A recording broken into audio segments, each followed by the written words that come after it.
কেমন আছো তোমরা সবাই? আশা করি তোমরা খুব ভালো আছো। তো আজকে আমরা চলেছি বোলপুরে কঙ্কালী তলারে। 1-1.5 ঘন্টা জার্নি করি আমার চুলের এমন হাল হয়ে যায়, কারণ গাড়িতে উঠলেই না আমার ভীষণ ঘুম পায়। এখন বাজে মোটামুটি দুপুর 12:30 বারবেলা হয়ে গেছে। তাছাড়াও পুজো দেওয়ার জন্য জানো তো অনেক বড় লাইন হয়, আর লাইনে দাঁড়ালে হয়তো অনেকটা দেরি হয়ে যাবে। আর আমরা তো মেন এসেছি বোলপুরের খোয়াইহাট ঘোরার জন্য।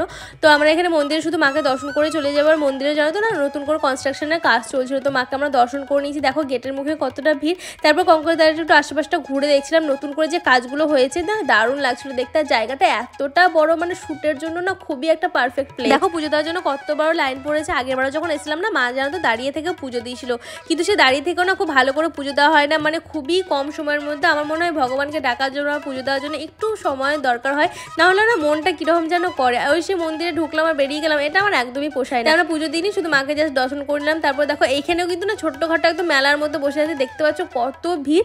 আগে যখন কঙ্কালীতলা আসতাম একদমই ফাঁকা থাকতো, মানে যত দিন যাচ্ছে জিনিসগুলো উন্নত হচ্ছে, মানুষের ভিড়ও বেড়ে যাচ্ছে। কঙ্কালীতলার কাছে যে শিব মন্দিরটা হয়েছে এটা আমরা জানতামই না, এই মন্দিরটা মনে হয় নতুন হয়েছে। তো মন্দিরটা দেখলাম বেশ বড় একটা শিব মন্দির। তারপর আজকে এত রোদের তাপ, ডিহাইড্রেশন দূর করার জন্য আমরা একটু করে আখটা রস খেয়েছিলাম। তারপর সোজা চলে আসলাম সোনাঝুরির হাটে। হাটে এসে দেখি বাবরে যত রোদ তত লোকের ভিড়। তবুও তো হাটটা পুরো বড় বড় গাছে ঘেরা। আর শুধু এই হাটটা বলেই না, বোলপুর পুরো শহরটা জানো তো গাছে ঘেরা। আমার তো ভীষণই ভালো লাগে।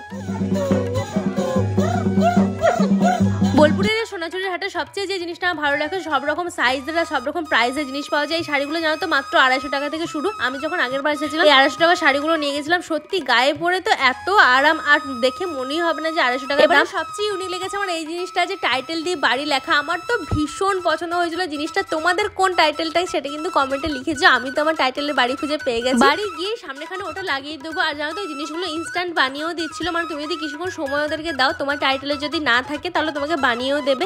এই জিনিসগুলো তো আমার ভীষণই বোলপুরে ভালো লাগে, যে মনের মতো সমস্ত কিছু জিনিস পাওয়া যায়। এগুলো ছিল 3 পিসের সেট। চুড়িদারের পিস দেখাতে দেখাতে দাদাটা বলছিল আমি তো তোমার সব ভিডিও দেখি, কি যে ভালো লাগে। আর যখন আমাকে এইভাবে বলো তখন আমার যে কি ভালো লাগে সেটা বলার বাইরে। দেখো শপিং করে এখানে দিদি না পুরো হাঁপিয়ে গেছে, মানে ওখানে তো কোথাও বসার জায়গা থাকে না, পুরো জায়গাটা হেঁটে হেঁটে ঘুরতে। এদিকে ফুচকা খেতে গিয়ে আমার তো চক্ষু চড়ক গাছ। জিজ্ঞেস করছি 10 টাকায় কটা ফুচকা? কাকু বলছে না 10 টাকা তো হয়ই না, 20 টাকায় 6টা ফুচকা। মানে আমি তো শুনে রীতিমতো হতভম্ব হয়ে গেছি। ফুচকা খাওয়া আমার মাথায় উঠে গেছে।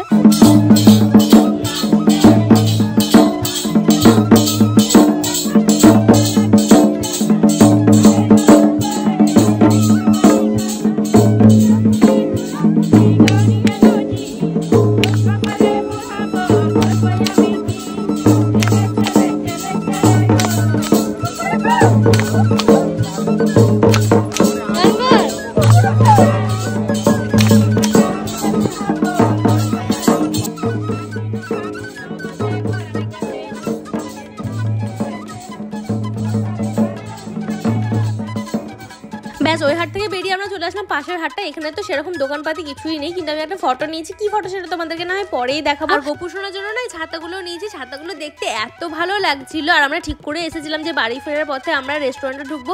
তো বোলপুর থেকে বাড়ি ফেরার পথে রাঙামাটি রেস্টুরেন্টের খাবার এতটা দুর্দান্ত, মানে আমরা যখনই বোলপুর আসি এখানে খেয়ে তবেই বাড়ি। মানে আমার মন থেকে একটা অনেস্ট রিভিউ যে এই রেস্টুরেন্টের প্রত্যেকটা খাবারের টেস্ট জাস্ট দুর্দান্ত হয়। তো আমরা খেয়ে দিয়ে এরপর বাড়ি চলে আসলাম। তোমাদের ভিডিওটা কেমন লাগলো অবশ্যই কিন্তু কমেন্টে জানিয়ে। ভিডিওটা ভালো লাগলে লাইক, কমেন্ট, শেয়ার আর যা যা করা সবকিছু করে দিও। দেখা হচ্ছে পরবর্তী ভিডিওতে। টাটা।